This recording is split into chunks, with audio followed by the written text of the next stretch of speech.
তাদেরকে ধন্যবাদ জানাই। আজকে ইনশাআল্লাহ আমাদের যে টার্গেট, আমরা আজকে দাঁড়িয়ে আছি যাদের কথাগুলো শুনছি এবং শুনবো এবং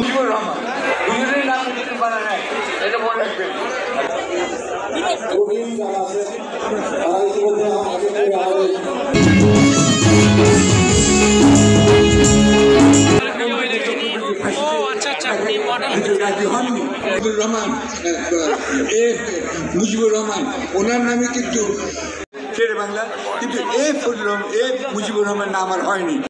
জালালউদ্দিন সাহেব বিখ্যাত মানুষ, অনেক দিক থেকে বিখ্যাত।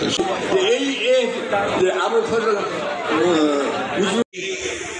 15-16 বছরের ফ্যাসিস্ট বিরোধী আন্দোলনের ছাত্র জনতার অভ্যুত্থানের মধ্যে দিয়ে অনেক রক্তপাত হয়েছে, অনেক ছেলেদের প্রাণ দিতে হয়েছে।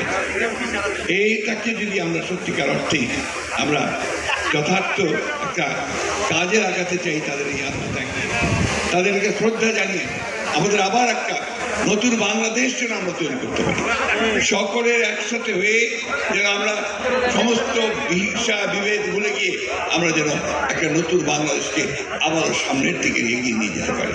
এখানে আমি জানি অনেক দূর এগিয়েছি আমরা, আমাদের আরো অনেক দূর যেতে হবে। এই জন্যে আমার বিশ্বাস ঢাকা কলেজের সবসময় নেতৃত্ব দিয়েছে, ঢাকা কলেজের ছাত্ররা সর্বক্ষেত্রে এখন মেধার ক্ষেত্রে